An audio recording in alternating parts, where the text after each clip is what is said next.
Good evening. Welcome to the brand new edition of the Storm Report Live. Tonight's guest is Wade Hansen. We are presented by the Pharmacy in Bennington and Manchester, JC Tractor, Bennington Rescue Squad, the King's Bread, and Vermontos North Adams. Hey, Wade, what's going on, man? What's going on, guys? How you doing? Good. We also have Adam here with us from the Bennington Banner, and we're going to have a nice little conversation, some question and answers with Wade to kind of let people know who don't know about Wade or maybe don't know exactly Wade's story. So the first question is, Wade, what have you been up to during this crazy time? Well, seeing how really no work going on, so just staying in shape, following the social distancing. I've been working out 5 days a week. It's getting more towards, not necessarily focusing. Well, it kind of depends on the schedule of the season, not necessarily depending on kind of focus on strength stuff, but more of getting ready, with conditioning, going into, practices in shape, and I don't want to be sucking wind after 2 reps. No, definitely not. No, it'll be interesting to see how everything kind of works out. I mean, I know we were looking at a May 5th, I think it was, practice date. I don't think that's going to happen. I think we had, seen that Governor Scott had pushed it back. I think until the 15th. So we got to work through that. So yeah, I mean, it's certainly a challenge as far as trying to be as prepared as you can. And like anything else, you can't wait till the last minute. Otherwise, you're going to have issues. So, what is one of the passions that you have outside of sports? Like what do you like to do that maybe somebody doesn't know about? Well, I guess in my hometown of Ramortown, New York, I've been a volunteer firefighter since 2010.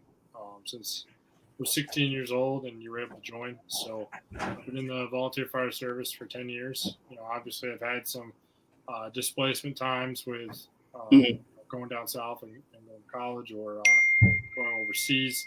And I'm going to turn that notification off. I'm sorry about that. It's all right. So between, a lot of that's also kind of like a social group too. A lot of my friends joined.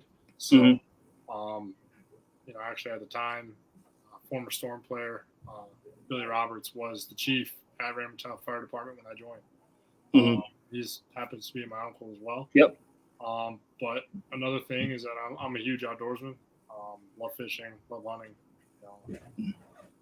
Spring turkey season's coming up, and I'm pretty excited about that. But I actually plan on going out and taking my boat and doing some fishing tomorrow morning. Where are you going? I'm probably going to go to Round Lake in Boston Spa. Nice. It's a beautiful lake. Oh yeah. So as far as your time within the department, was there someone that you looked up to? I mean, obviously, Billy being your cousin your uncle, excuse me.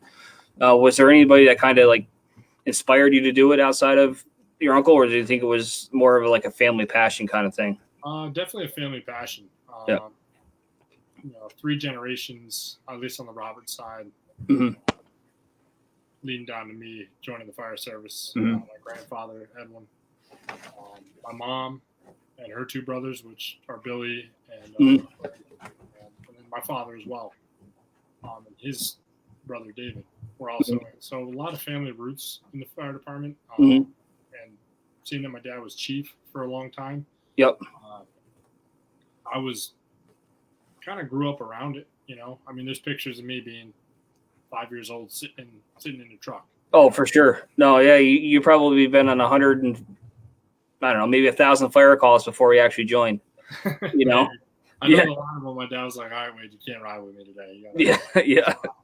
No, those are memories you'll never be able to duplicate. It's a special thing. I was involved with the fire department for quite some time, and it's something I'd like to get back into. But it's definitely something that is special. There's not much else like it, quite honestly.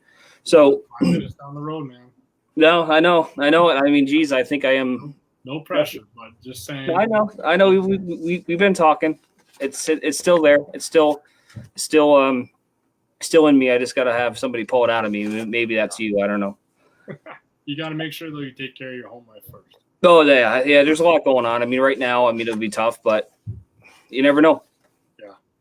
So I just want to kind of give a background to some folks what you've been up to, outside of football, because obviously there's more to you than just football in your life. So I just want to take a second and kind of talk about that. So moving into your football story, so to speak, I know we were going back and forth earlier in the weekend. It's very obvious your football life is very long, successful, and almost uncharted for a lot of people that I know personally. So my first question to you is, what age did you kind of start thinking, I like football? When did you start wanting to do it? Was it early? It was definitely early. I started with the Brunswick Bulldogs, coached by Guy Changa, back when I was 6 years old, flag, playing flag football. Back then, being a little kid, like, you enjoy just kind of running around, Oh, for sure. Just starting to really understand the game of football and watching it on TV. It was always interesting. But once I got into maybe my first year of juniors, which would probably be second or third grade, where you can actually, experience some contact. There's gonna be, there's gonna be some hit, and you got pads on, even though you look like a little bobblehead running across the field. Like, you're nothing but helmet and shoulder pads. Yep. Exactly. So, really, and also it helped to have my dad. He actually coached me for a long time, from Bulldogs all the way up to my senior year of high school. He was always a part of my football life. But I really developed a passion for it, and I was actually talking to you about a memory that made me create a goal. Was it 98 or 99? It was the Super Bowl, and Kiss was the pregame show. Yes, yeah. I remember the story. Yep, I think it was 99. I watched my dad's favorite band was Kiss, right? So we watched it, and then we watched the game, and I remember looking at him saying, I want to play on TV someday. I want to play in the NFL. And he just looked at me and he said, nobody says you can't. You just got to make sure you don't settle. You don't settle to be good enough. And that little phrase, like, just never settle, just has stuck with me throughout my whole life. Well, yeah, there has to be a spark somewhere, and it sounds like you found it, and it sounds like you had some really good advice. I think we can all kind of learn from that. In essence, I think he kind of answered this question already, but I'll kind of follow up on it. But who ultimately kind of pushed you, or was it something that you just said, I'm going to go do it? Like, was it something that came from within? Was it someone that that kind of kept on you, or was it a combination of both? Or do you feel like you kind of owed it to yourself or someone else? Or, I know it's a loaded question, but in the end, was it kind of? I think it was both. I think I had a lot of self-motivation. My dad certainly, and my family. I remember, coming home from school, middle school, something like that, and I finished my homework, and kids, my generation, first thing we do, turn on that PS2. We're going to play some video games. No, yeah.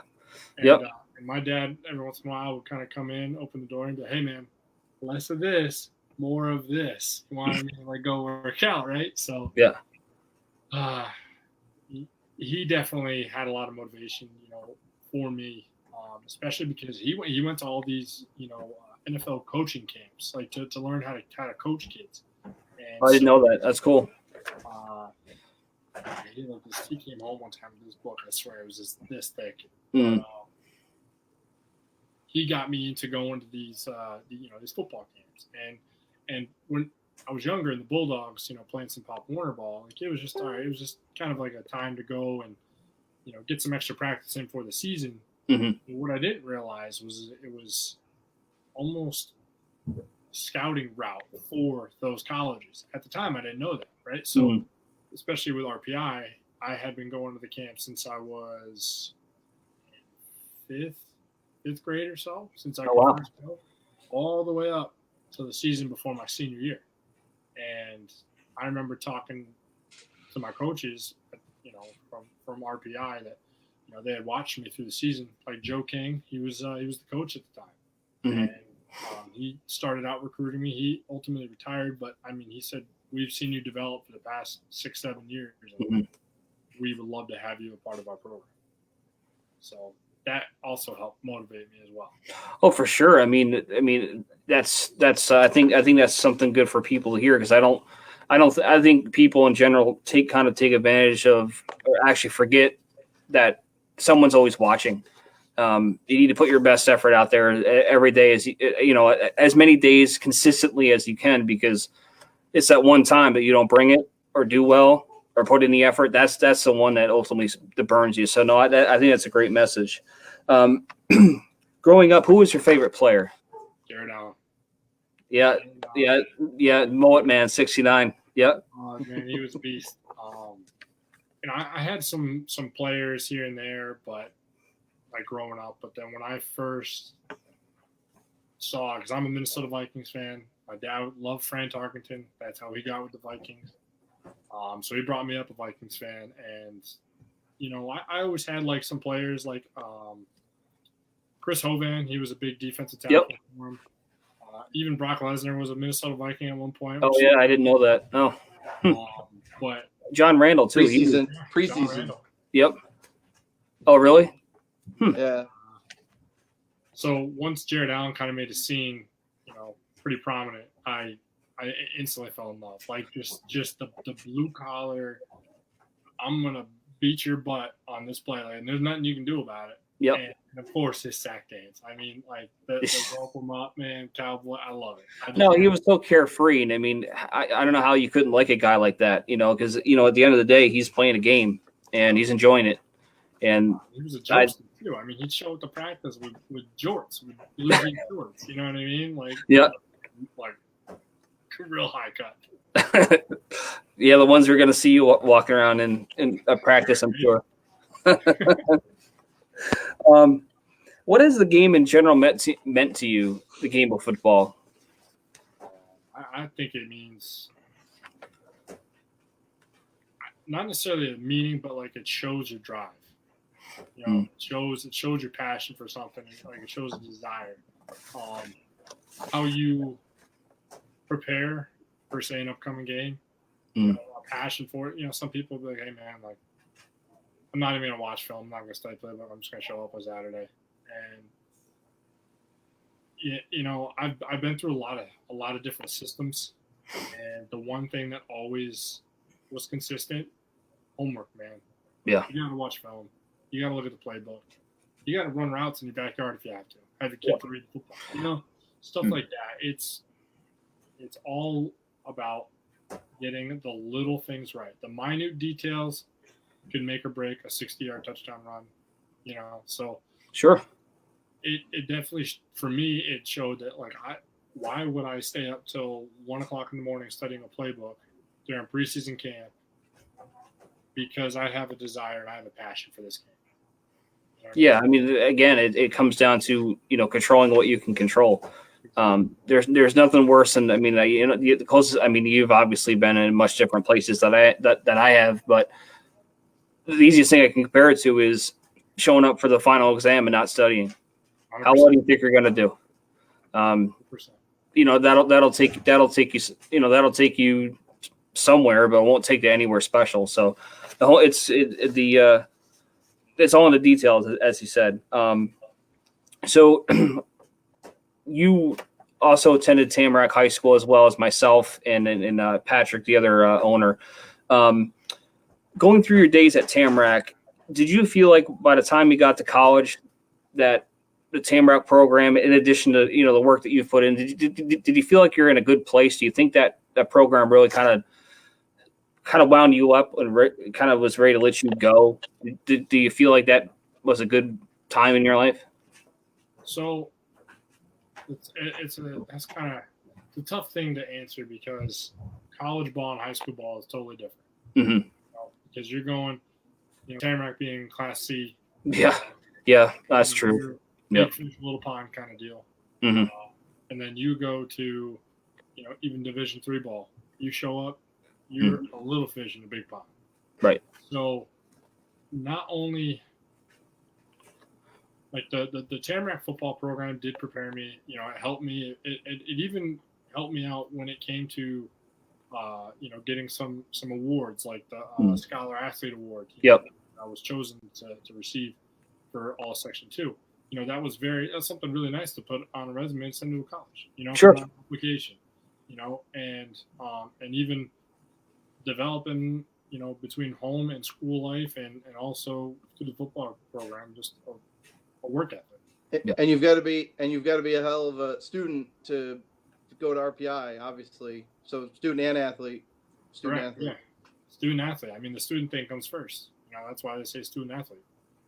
But yeah, I feel like Tamarack helped me out, quite a bit. I got some scholarships to put towards college from Tamarack High School. And they were just like small, like senior awards, ultimately to help me buy my books. Oh yeah, it all adds up. I mean, it's it's almost like you can only play, and you can only play who's on your schedule, and it's kind of like that with high school too. Is you conquer what you have and make the most of it, and you obviously did, because look where you ended up. It just goes to show hard work and just kind of keep going to work every day. It pays off. Yeah.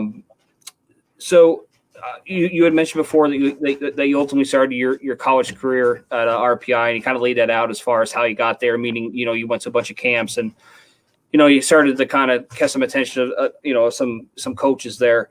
When you played at RPI, was there a player or a coach that this really stood out to you, something that you always remember, someone you made a real good connection with? I would have to say, man, that's tough, man. Because I made a lot of good friends, met a lot of really good guys, a lot of good teammates. Yep.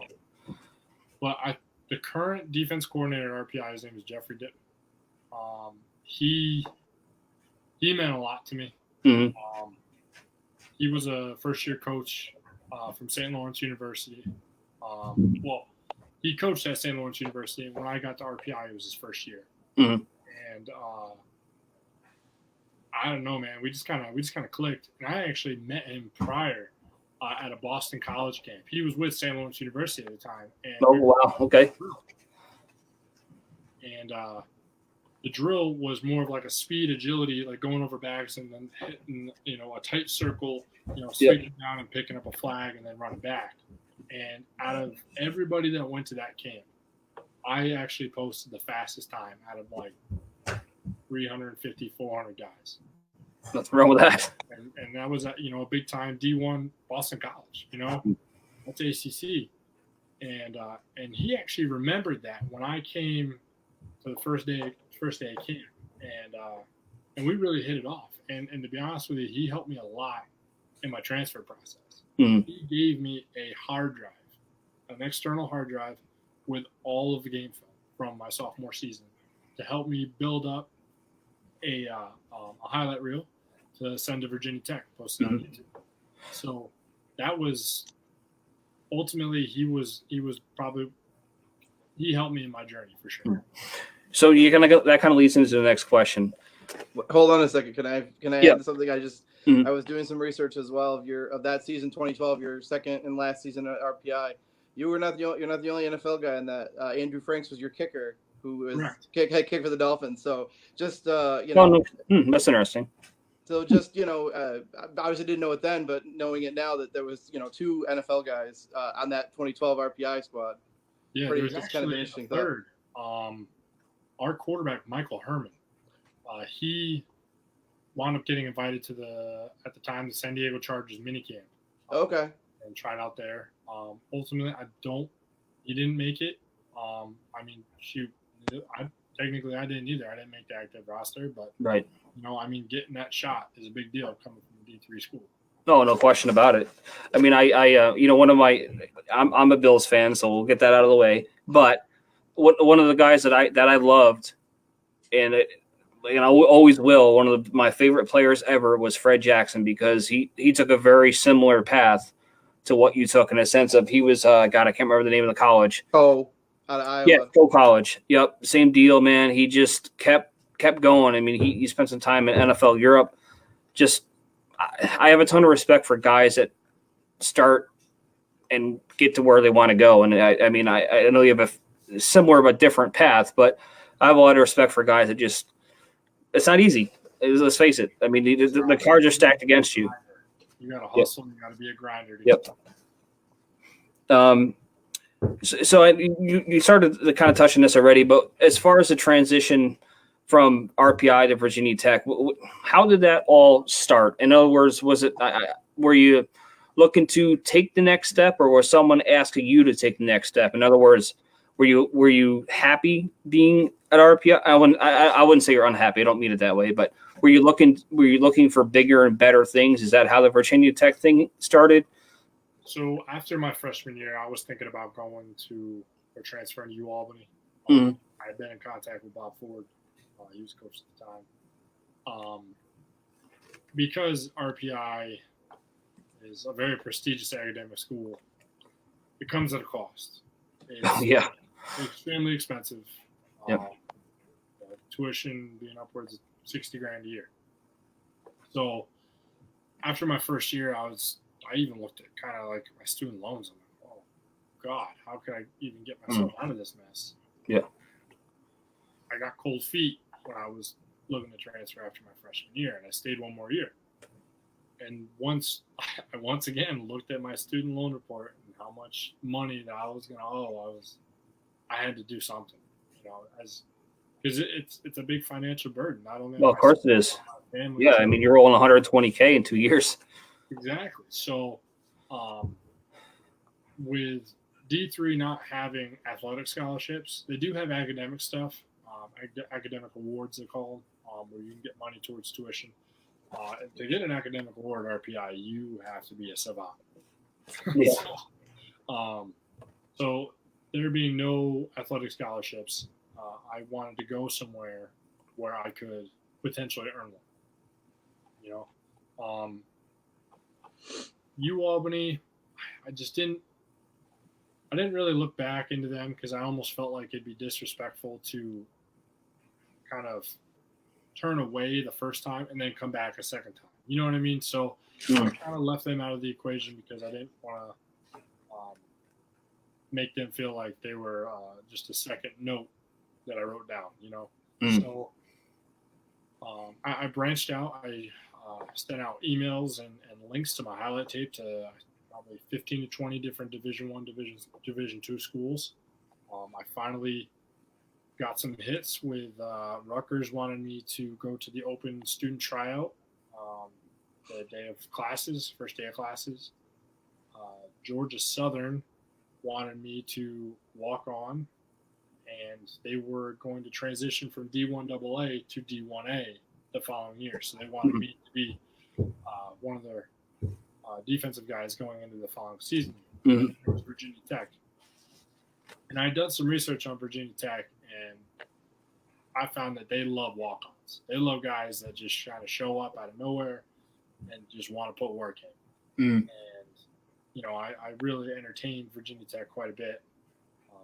I sent them my highlight tape. They said, all right, cool. How about you come down for a spring game?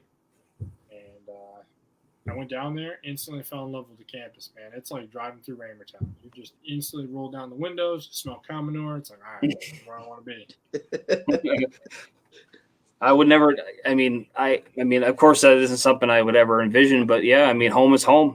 You know what I mean? Like sometimes it just feels right. You can't explain it. It's just it's either home or it's not.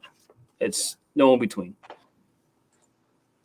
And my path to get to Virginia Tech was actually kind of it was probably one of the hardest things I've ever done. Was my spring of 2013. I wound up getting very sick. I had Lyme disease, mononucleosis, and strep throat, and it about incapacitated me for about 6 to 8 weeks. Oh my goodness! I wasn't able to go to class, and they couldn't even figure out why I was sick. I had false negatives on all these blood tests, and they actually had to remove a lymph node out of my neck that swelled up to the size of a golf ball to do a biopsy on it because they were nervous that it might have been lymphoma. So they did the biopsy, found out what was going on, and by the time that I sent to RPI, I'd be like, "Hey, man, this is why I everything just plummeted for me because I couldn't do anything. I couldn't even get out of bed." But they said that the diagnosis, everything was too late within the term, so everything prior is still going to stay. So my grades wound up just plummeting, and there was just nothing I could have done differently. Right. So I actually went to Hudson Valley and Schenectady Community College the summer prior. I had to get three A's to get accepted into Virginia Tech, and I wound up getting all 3 A's. And I submitted my transcripts down to Virginia Tech, and they called me back within about 2 hours, and they said, "Okay, we just met with admissions. You're accepted." I was at work at the time, and I'm standing in the parking lot of my job, and I'm tearing up. How could you not? I mean, wow. And then next number I called, my pops. I called my dad, gave him a shout, and went home that night. And man, there was some tears because like you get dealt a hand, right? And sometimes there's no control of your hand. Sometimes you have pocket aces, and sometimes you got garbage, and you just gotta gamble, and like we said earlier, control what you can control. No, I didn't know that we're co-SCCC alumni, so that's interesting. So go. I don't even know if they have a mascot, to be honest. I can't say go whatever because I don't even know if there is one. Yeah. So now you're at Virginia Tech, and to kind of use the analogy that you had a minute ago about you play the cards that you're dealt. Going in there, of course, you ultimately had to kind of work your way up to where you ended up. How did that whole door open? And was there ever a time to say, you know what, I don't know if I'm going to be doing what I want to do on this football team? Was there ever anything that kind of slowed you down, or is it always just full steam ahead? So my first year, I got redshirted. Going from Division III up to Division I, you have to sit one year. It'll either burn your red shirt or it will consume a year of eligibility. Mm-hmm. And they opted to burn my red shirt. And so my first year, I was essentially a practice player. They had brought me in on a scout team defense, scout team, special teams, everything and anything. And granted, I did, get some reps at defensive end and defensive tackle. But, the cards weren't really looking in my favor to play defense there. They had brought in a class after mine of guys that, full ride scholarship guys that were looking to play right out of high school. Mm-hmm. And, it kind of stinks, but like you just play, right? So you just grind, you just put your nose down and you just keep doing the things you're supposed to be doing until one day during preseason camp of 2014, we all suited up. We went out to practice. We got through about halfway during practice until we did some O-line, D-line one-on-ones, which is essentially just a pass rush drill. Mm-hmm. Trying to for the defense to win your one-on-one against an O-lineman, and an O-lineman, can you hold your own in a one-on-one? So, my defensive line coach, Charlie Wiles, walked up to me and said, "Hey, I want you to take a rep at offense today." I didn't know this, but one of our offensive tackles had actually retorn his meniscus, I believe, for the second or third time. Oh wow! And was at that point ruled out for the rest of the year. Mm-hmm. He ultimately didn't play football again after that. And so I went over there and I lined up as an offensive tackle. I haven't played this since college. And, in my mind, I'm like, man, if I do well, I'm changing over to offense. Or if I don't do well, mm-hmm. I'm not making this travel squad, which is 75 players. I'm not going to make the bus. I'm not going to make the airplane going down to Miami. Sure. Yeah. So, yeah. I love playing defense, absolutely. But I lined up and I was like, I'm not losing. You're not.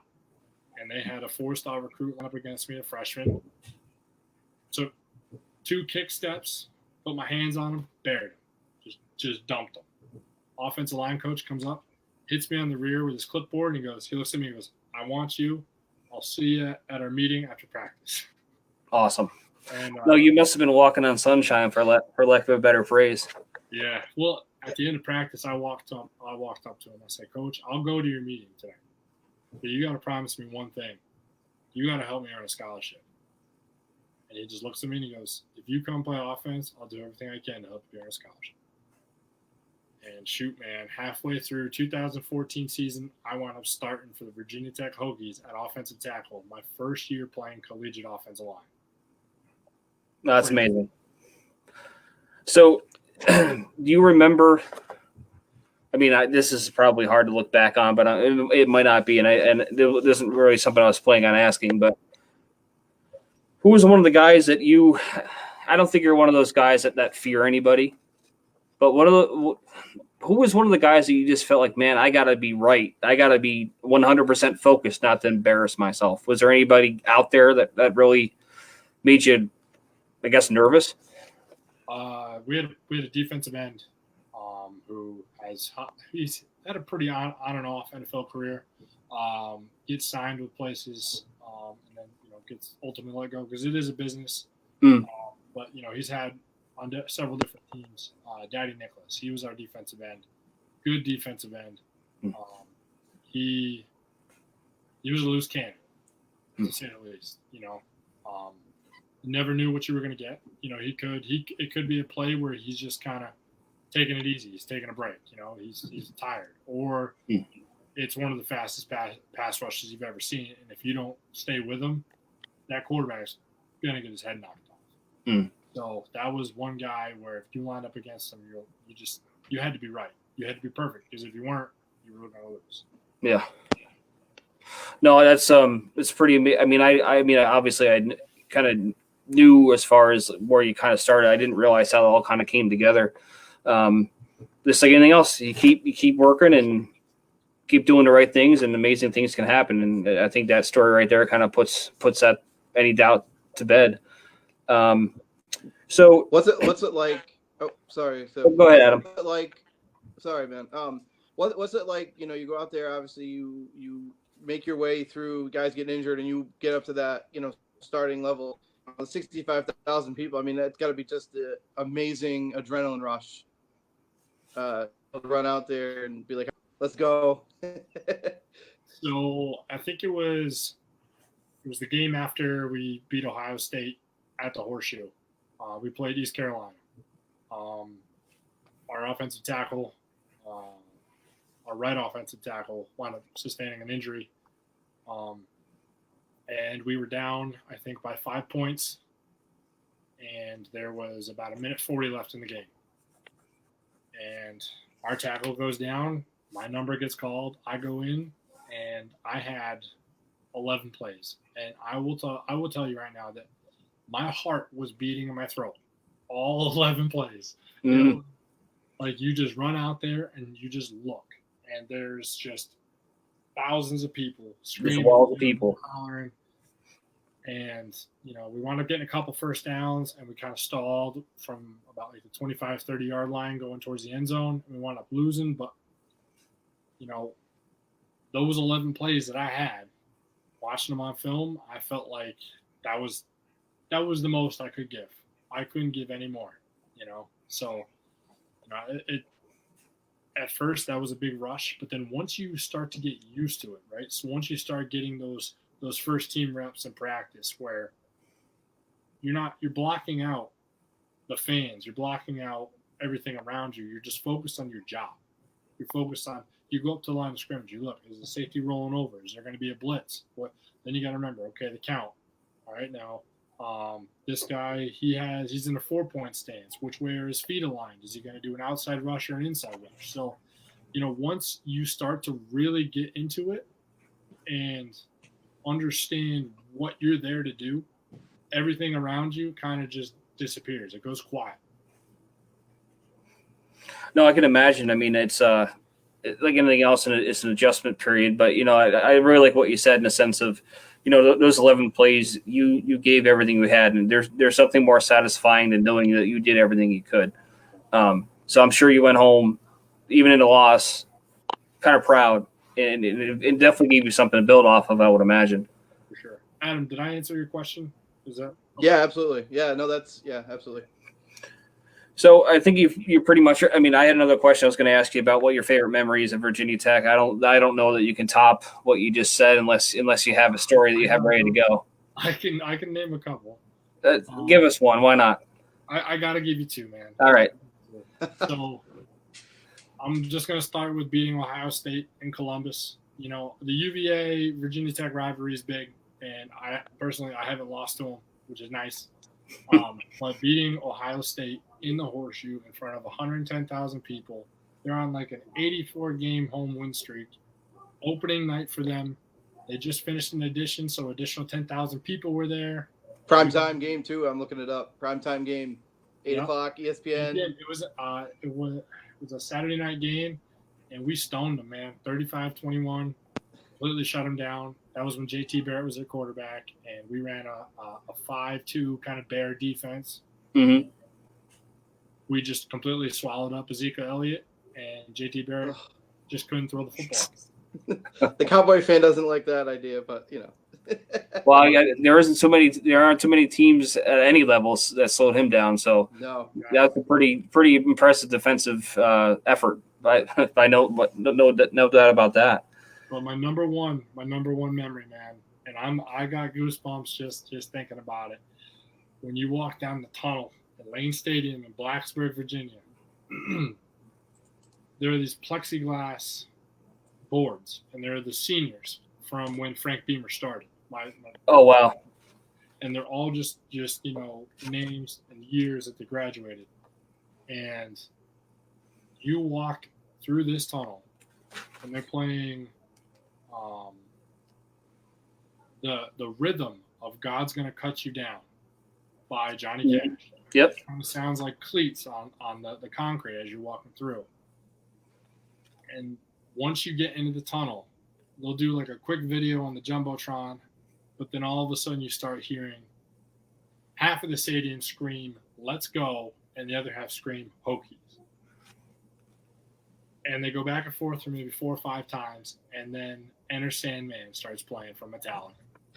One of the greatest things in college football ever, by the way. I can't even, like, my face is getting flushed now just thinking about it. Like, I'm serious. If you have not seen this, please go YouTube it. It is one of the most amazing things you will ever see. Like, even if you're not playing, you will be the most hyped you probably have been all day long. But when 66,000 people start jumping, and a seismometer the next town over in Christiansburg registers a small earthquake in Blacksburg, and you look over it, and those plexiglass boards are just bouncing off of the wall. Man, that's something you don't forget. That is the biggest. That right there, that tops any memory I've ever had of Virginia Tech. No, that's I don't know. I have a hard time putting it into words. I mean, that's something that you certainly won't. That's something you will never forget. There's no doubt about it. I'm telling you, what I'm going to do when this is done, I'm going to find a link of our game when we played Ohio State at home. Mm-hmm. I'm going to just share it on the page. Yep. You guys just watch it. No, I fully intend to watching that Ohio State game sometime during this quarantine 2020 scenario. Hashtag. Yeah. No, it's amazing. I just I can't put into words how awesome that must have been. I mean, just hearing about it sounds amazing. So I guess this is probably the second last question as far as Virginia Tech days, for so to speak. Do you still keep in contact with any of your coaches or any teammates or anything like that for Virginia Tech? And if you do, what do you guys usually talk about? You just talk about life? You just talk about football? You talk about memories? Like, what kind of? I keep in contact with the line coach. You know, we text back and forth every once in a while. Checks in on me, see how he's doing. You know, if I, he posts a picture of him fishing or something. You know, for some reason, he thought that me being from New York State, that I was just some city slicker kid. Yep. And he was from Georgia, so he doesn't know upstate New York. He doesn't know that there's dairy farms up here. So, I'm always kind of messing with him, like, oh, like, nice fish, or if he's taking a picture like on his tractor, it's an old Massey Ferguson, stuff like that, that I just kind of knew. Yep. And I keep in contact with my coach, just check in on each other, see how he's doing. we still have a group chat for our offensive line guys. Every once in a while, somebody will drop a line, seeing how everybody's doing. That's cool. One of my teammates is becoming an artist, a music artist. So he drops little sound bits and stuff like that, to letting us know to stay tuned, which is sweet. Mm-hmm. And then I play Xbox with some of them. Wyatt Teller, he's one of my best friends. Right now he was drafted by the Bills in the 5th round. I know they traded him. Then they traded him to the Browns. Very disappointed. He's a good football player, man. He's gritty as hell. He's all grit, man. Yep. He's a tough kid. Funniest person I think I've ever met in my life. But yeah, we play the new Call of Duty together. You know what I mean? That's awesome. No, that's something you never. I mean, it's football is just one of those things that no matter how long ago you played or how little you have in common, one thing you're always going to have in common is the battles you went through on the football field. That's something you're never going to forget. And like especially with hard drills and practice, that's what develops camaraderie within a team, is when you all together can just embrace the suck. You know what I mean? Like, this drill is going to suck. Yeah. But, if you look over and there's 3 or 4 guys, they're all puking, but you know what? You still go up to that starting line, put your hand in the dirt. Yep. That's and knowing that they would, help you out and I'll help you. You scratch my back, I scratch yours. That's how the offensive line unit is supposed to work. So,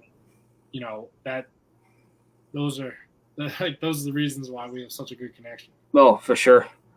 Yeah, it's one of those things that you wouldn't do anything for him because it's your skin in the end, So now you've kind of done the Virginia Tech days. Then 2000. Never lost a bowl game either. Sorry, I keep. No, hey, go for it, Adam. No, I was looking it up. You won both your bowl games those 2 years. Oh, there they are. Yeah, they are. There it is. The Military Bowl and the Camping World Independence Bowl. Yep, that's the jersey right there. There it is. My Independence Bowl jersey. No, that's very cool. We're talking about that before we got on the air here. That's something that Virginia Tech, I guess, does for all their seniors. So that's really awesome, man. That's something that you're gonna, I'm sure, cherish for a very long time. Something you're definitely gonna know where it is at all times, just like those 2 rings. Yep. Yeah. These things, they don't leave my sight. No question. No. So now 2006 is here. The NFL draft is lurking around. Realistically, going into it, what were your hopes? Or, I mean, I guess I would know what your hopes were, but really, realistically, what were your expectations going into that? I wound up getting an agent,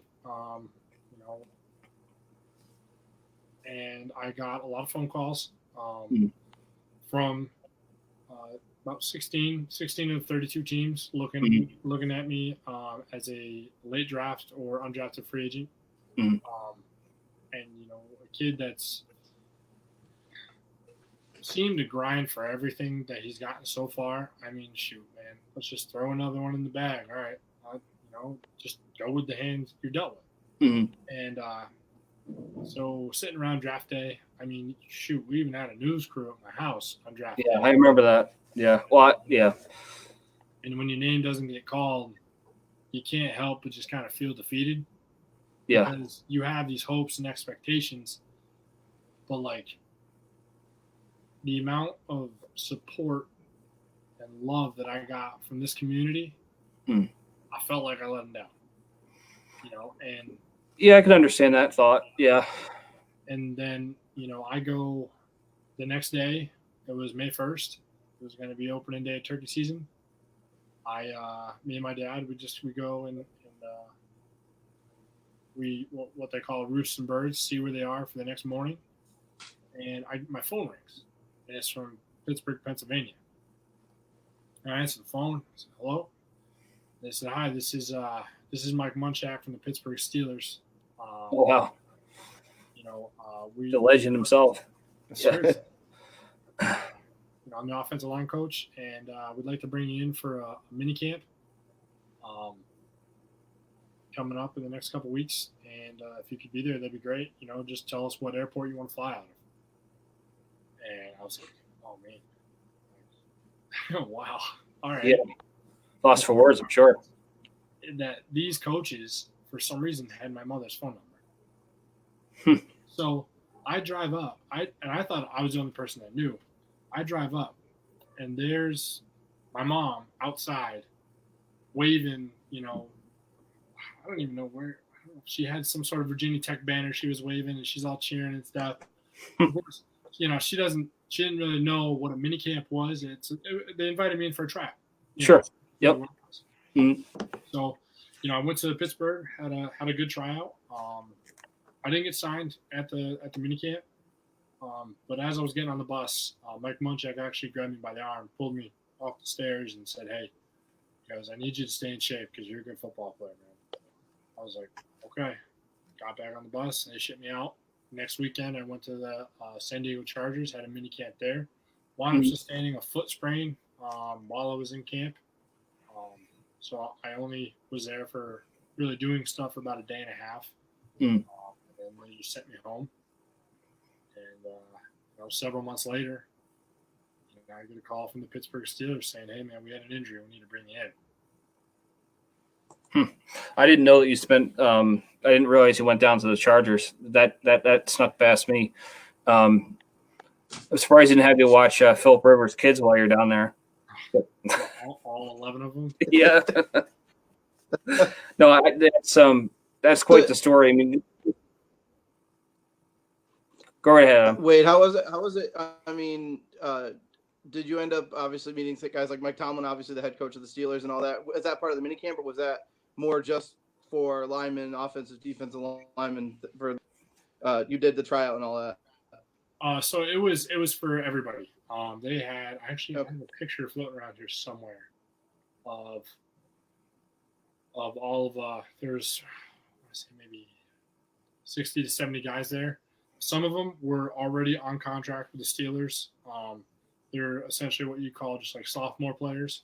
Their second year in, and guys that they drafted, and then guys that they're looking to try out or signed through an undrafted process. So all the coaches were there. They did all the installs. So it really wasn't any different. Obviously your main starters, they weren't there. They were, preparing for the season elsewhere. But all the whole coaching staff was there. So the next step in the journey is Japan. Explain to me how that happens, because I don't understand it. So one of my former teammates from Pop Warner Ball, Jordan Kinzeri, high school grad, Iowa Hawkeye, hell of a running back from Section 2. He winds up signing out in Japan. And I didn't even know they had, a Japanese football league. They call it the X League. Actually, at the time, I was down in Virginia going through a police academy for the Roanoke County Police Department. And so, there was a lot of things that kind of led up to it, but I wound up down there just didn't seem to fit me as well as I wanted it to. There was some things in my personal life that just didn't align for why I was down there.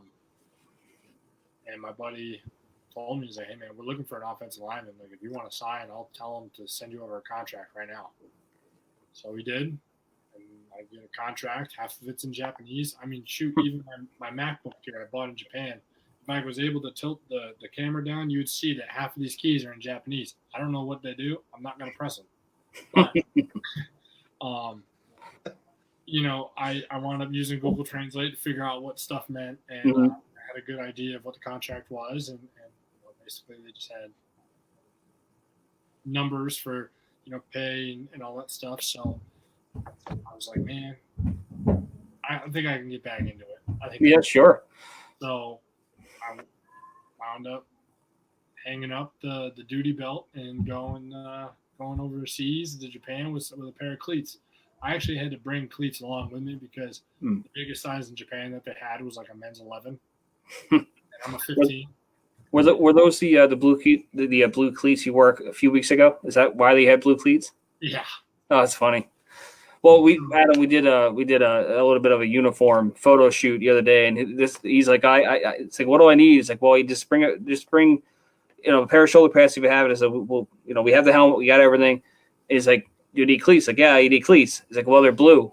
And I'm like, that's fine. And all right, nobody's seeing the cleats. We're fine. So I'm like, wait a minute. So he went to Tamarack, then he went to RPI, then he went to Virginia Tech. Why does he have blue cleats? So that mystery is finally solved. So thank you for clearing that up for me. Yeah, man. They were. It's essentially. It was like a Seattle Seahawks color scheme, but like a Dallas Cowboy logo. It was pretty cool. Yeah, when you're obviously, I mean, being in a foreign country, was there anything? I mean, was there what rules did they play by? Was it like a modified NCAA? Yeah, it was NCAA rules. Yeah, NCAA. Okay, and was there anything in Japan that was in Japan that you wish we had here, or is that not really a thing? Are you talking about football wise? Anything like when you're over there, I'm like, man, I wish there was more affordable Wagyu beef out here. Yeah, that stuff's good, man. Yeah, I can imagine. I'm a carnivore, man. I love the beef and the chicken, the pork, all that stuff, man. That's on another level. That Kobe beef, because I stayed in Kobe, where Kobe beef came from. Oh, really? That place, it was awesome. How was it in terms of the things that people don't think about? Getting a place to stay. I don't know if you had a car, things like that. What was that kind of process like in terms of trying to do that when you don't know Japanese, the language barrier, things like that? You had to learn real quick or master Google Translate on your phone, which is kind of cool because you can actually hold it up on a sign and it'll translate the sign like in like a not virtual reality but like AR, alternate reality. Yeah, it just kind of replaces it. Yeah. So if you're looking at a restaurant, but so the team provided a place to live. We were in a senior living like apartment complex. Like everybody there was probably like 70 to 80 years old or higher. You know what I mean? Like so we'd getting on an elevator and there's like this woman that like is barely reaching like my belly button. And she just kind of looks at like me being a 6'5", 300-pound guy and my buddy Jordan. He just kind of looks at us and then just like walks off the elevator. Yeah, definitely a fish out of water scenario for sure. But when it came to public or like transportation, we utilize public transportation because it is so efficient over there. Like the timing of getting onto a train, it is literally, if it says 10:45, you better get there at 10:44 because at 10:45 the door's closing and that thing's gone. So the train took a lot of trains, taxis, and stuff like that. What was the hardest thing you had to get used to living in Japan, like as like your daily routine? Like, maybe that's it, but something like that. The hardest thing for me, when I play the game, I'm excited, and I'll start to talk a little loud. I'll yell. I'll get people hyped up. But all the Japanese players thought that I was angry, like just an angry person all the time. And and I'm screaming like, "Let's go!" Like they're all just like, "Wait, you need to be happy." And I'm like, "What are you talking about, dude?" I am. It's not because I was raising my voice and being loud on the football field that I was angry. So, and then I was very upset. Which, I mean, granted, let's be honest, this sport is frustrating. The sport frustrates you sometimes, and you gotta take it at its highs and take it at its lows. But that was a big thing where like volume control, especially in a huddle kind of thing. And then also, the minor language barrier, between teammates. There's only 4 Americans on every single team. I was just going to ask you that, yeah. A 50 to 60 man roster. 4 guys speak relatively fluent English. Maybe some coaches speak English. We were blessed with a couple of American coaches, a guy from Hawaii and a guy that used to play for him from Utah. So definitely needed a translator at some point. We had a teammate who was Japanese, obviously his native tongue, but he was fluent in English. So when we had like team meetings and Jordan and my three, our two other American guys were just like looking like we had no idea what he's talking about. The guy will come over and be like, kind of just lay it out, like give us a Spark Notes version. So that the biggest thing was probably the language barrier, but football, the contact and like the X's and O's are pretty universal. When you said there was only 4 Americans, was that a rule or is that just the way it worked out? That's a rule. That is a rule.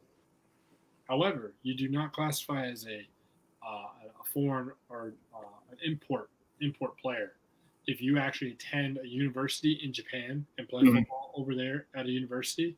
You then become a native Japanese player. So if you have like 5 or 6 American guys go over there and just ball out and then sign with these teams, you can have potentially 10 Americans on a team.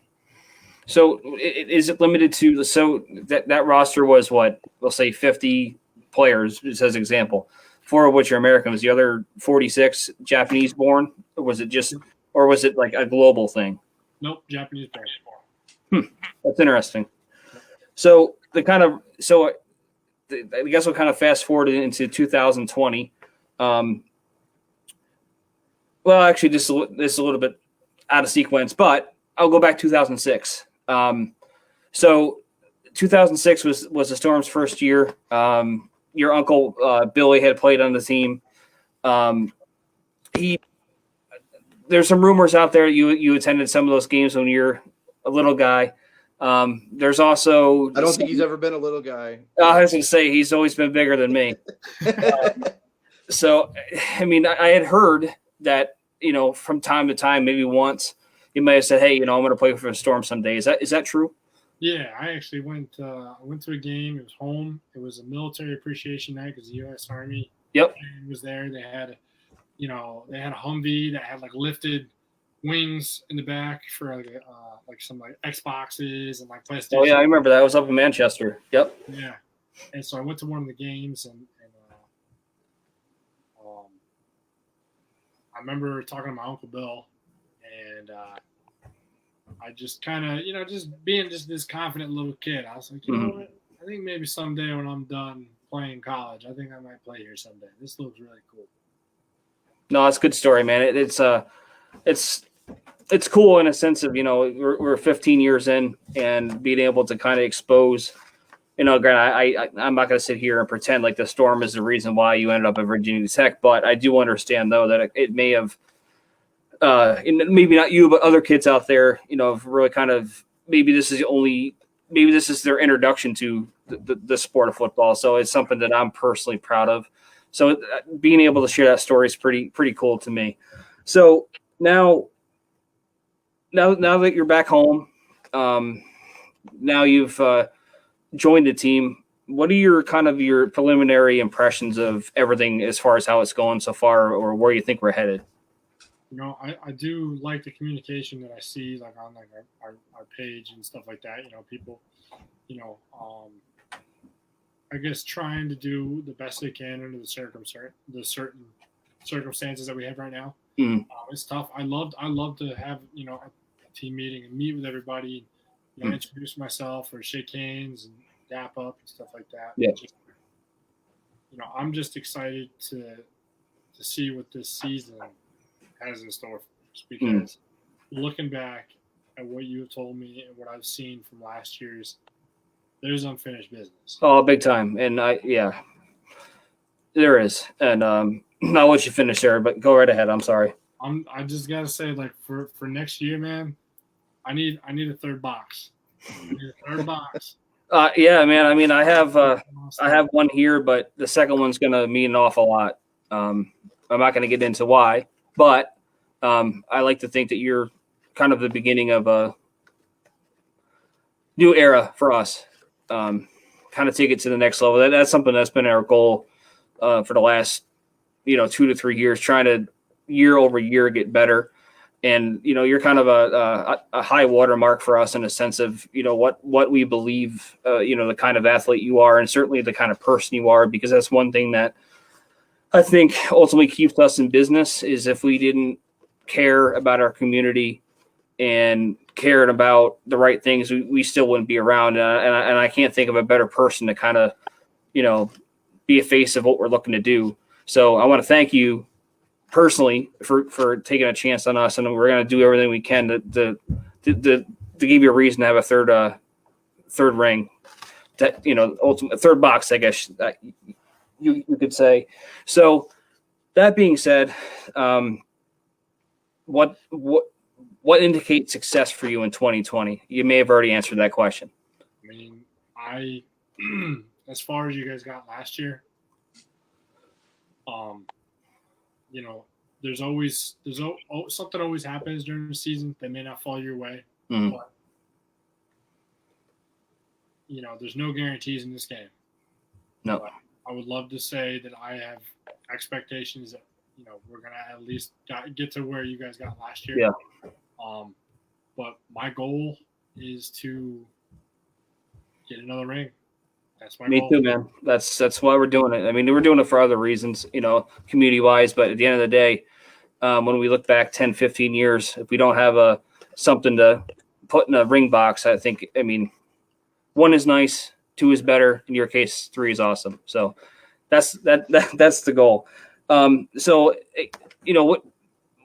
what excites you about this season? Just the opportunity to kind of get back at it again, or is there other things that I don't know about? Well, obviously, I've had limited after college. After college, I kind of had some limited playing time in this area, right? So, actually, I never was able to play a game for the Albany Empire. I got let go during preseason because of an injury. Yeah. So the fact that I can actually come home, and that was the biggest thing for the Albany Empire for me was, the fact that I can come home and play the game I love to play in front of family, friends, and the community. Man, there's nothing better. You know what I mean? Because it's not only do I want to win, but I personally know a lot of people in those stands. And right. I know that they don't wish anything bad upon us. You know what I mean? They want us to be successful because they want something to be proud of. Right. Like Southern Vermont Storm and Bennington. Let's give them something to be proud of this year. That you hit the nail right in the head for me. I mean, it's especially right now, there's a lot of people that are struggling. And if we can somehow, some way, and I have faith it's going to happen. What that looks like, I don't know, but we're going to have some form of football this year, and I cannot wait to give them something to be excited about. You haven't been up here yet as far as where we are. I mean, meaning we have what we call Storm Stadium at Lower Willow Park. I mean, it's not truly a stadium, but it's something we can hang our hat on. It's something we can build. To kind of long time coming. Yeah, it is. I mean, not to get into old stuff, but 2018 was the first time we actually had a full-time home schedule in Bennington, and it's been nothing but, incremental success since then.